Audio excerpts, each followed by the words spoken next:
Hello વિદ્યાર્થી મિત્રો, નમસ્કાર. કેમ છો?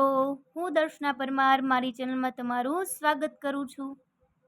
તમે જોઈ રહ્યા છો રાહદર્શ એજ્યુકેશન, જેમાં આજે આપણે ભણવાના છીએ ધોરણ 8 પ્રકરણ 2 એક ચલ સુરેખ સમીકરણ, એમાં સ્વાધ્યાય 2.1 એનો દાખલા નંબર 7 અને 8. ચલો શરૂ કરીએ. એમાં શું કીધું છે જો કે x બરાબર 4/5 કૌંસમાં x પ્લસ 10 આપેલું છે. તો સૌથી પહેલું કામ આપણે એ કરવાનું કે આપેલી જે આ સંખ્યા છે, બરાબર, કે કૌંસની બહાર જે આપેલી છે એને આપણે શું કરીએ તો કે કૌંસની અંદર ગુણાવી દઈએ, બરાબર. તો આને ગુણાવો તો શું થાય? 4x/5 પ્લસ 4 ગુણ્યા 10 એટલે 40/5 થાય, બરાબર. હવે x વાળી સંખ્યાને આપણે આ બાજુ લઈ લઈએ. ચલો, તો x માઇનસ 4x/5 બરાબર 40/5.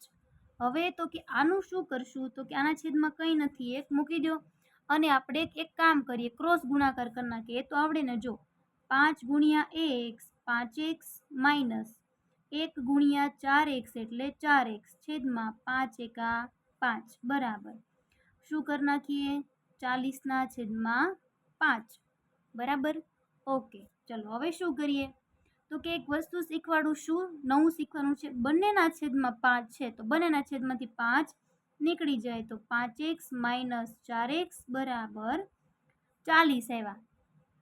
હવે તો કે જો 5માંથી 4 જાય, કેટલા વધે? x બરાબર 40, જે તમારે જવાબ મેળવવાનો હતો એ અહીં મળી ગયો છે, બરાબર. હવે આપણે શું કરીએ તો કે ડાબી બાજુનું સમીકરણ લખો.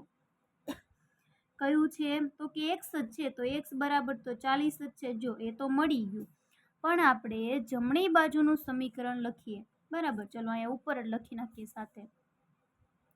જમણી બાજુ બરાબર 4/5 x પ્લસ 10. તો x ની જગ્યાએ કિંમત મૂકવો જોઈએ. કેટલા મૂકવાના છે આપણે ભાઈ? 40. કેટલા મૂકવાના છે? 40, બરાબર. ચલો, 4/5. હવે 40 પ્લસ 10 કરો, કેટલા થયા? 50 થયા. કેટલા થયા? 50. ઓકે, હવે છેદ ઉડાડતા આવડે તો કે હા. 5 ગુણ્યા 10, તો 4 ગુણ્યા 10 બરાબર કેટલો જવાબ આવી ગયો? 40. કેટલો જવાબ આવ્યો? 40. તો જો બંનેમાં 40 જવાબ આવ્યો તો કે હા.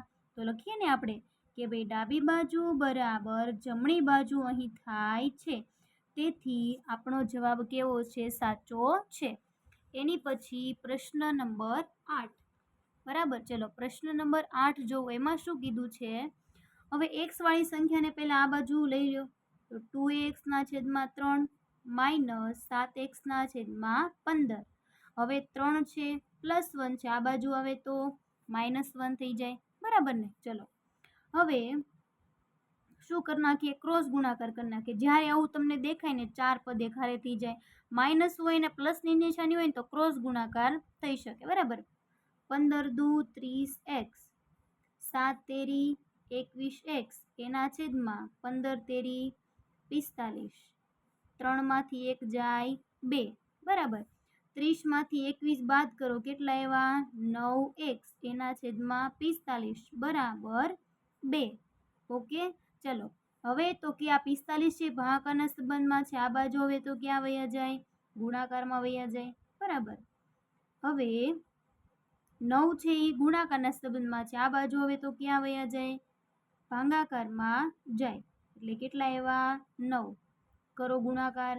45 દુ 90, 90 ભાગ્યા 9, 9 દાણ 90. તો x બરાબર શું કિંમત આવી આપણને અહીં? 10 મળ્યા. શું મળ્યા? 10 મળ્યા. હવે આપણે ચકાસણી કરી લઈએ. ચલો, ડાબી બાજુ બરાબર 2x/3 પ્લસ 1, તો x ની જગ્યાએ મૂકવાના છે 10. 10 ગુણ્યા 2 એટલે 20/3 પ્લસ 1, બરાબર. જો મિશ્ર અપૂર્ણાંક છે ને અપૂર્ણાંકમાં કેમ ફેરવાય? 3 એકા 3, 3 ને 20 23, 23 ના છેદમાં 3. હવે આના કાંઈ છેદ ઉડે નહીં તો આને એમને રહેવા દો. હવે એ જ રીતે આપણે જમણી બાજુ લઈ લઈએ. ચલો 7x ના છેદમાં 15 પ્લસ 3, તો એક્સની જગ્યાએ આપણે મૂકી દઈએ 10 છેદમાં 15 પ્લસ 3. ચલો 7 દાણ 70 એના છેદમાં 15 પ્લસ 3. ચલો 15 તેરી 45, 45માં આપણે કેટલા નાખવાના છે? 70, 5, 7, 8, 9, 10 અને 11, 115 એના છેદમાં 15 આવ્યા. બરાબર. તો આના છેદ ઉડી જાય. કઈ રીતે? જો અહીંયા ધ્યાન રાખો. 5 તેરી 15, 23 પંચા 115, તો 5 5 નીકળી ગયા. કેટલા વધ્યા? 23ના છેદમાં 3. તો આપણે લખી શકીએ ને, શું લખીશું આપણે? તો કે ડાબી બાજુ બરાબર જમણી બાજુ હોવાથી આપણો જવાબ સાચો છે. તો પ્રશ્ન નંબર 7 અને 8 આપણે જોયા. બરાબર. જો રીત થોડીક અલગ છે પણ સાવ સહેલી રીત છે. બરાબર, જે તમને ધોરણ 9 10માં પણ કામ લાગશે. તો આ રીતથી જ દાખલાઓ ગણજો. ઓકે મિત્રો, તમને આ વિડીયો કેવો લાગ્યો છે જરૂરથી જણાવજો. અને જો તમને આ દાખલાઓમાં કાંઈ પણ સ્ટેપ ન સમજાણું હોય અથવા કાંઈ પણ પ્રકારનો પ્રશ્ન હોય, તમે મને કમેન્ટ કરીને જણાવી શકો છો. અને જો તમે મારી આ ચેનલ પર નવા હોય મિત્રો, તો વિડીયોને લાઇક, શેર અને સબસ્ક્રાઈબ કરવાનું ભૂલશો નહીં. Thank you very much.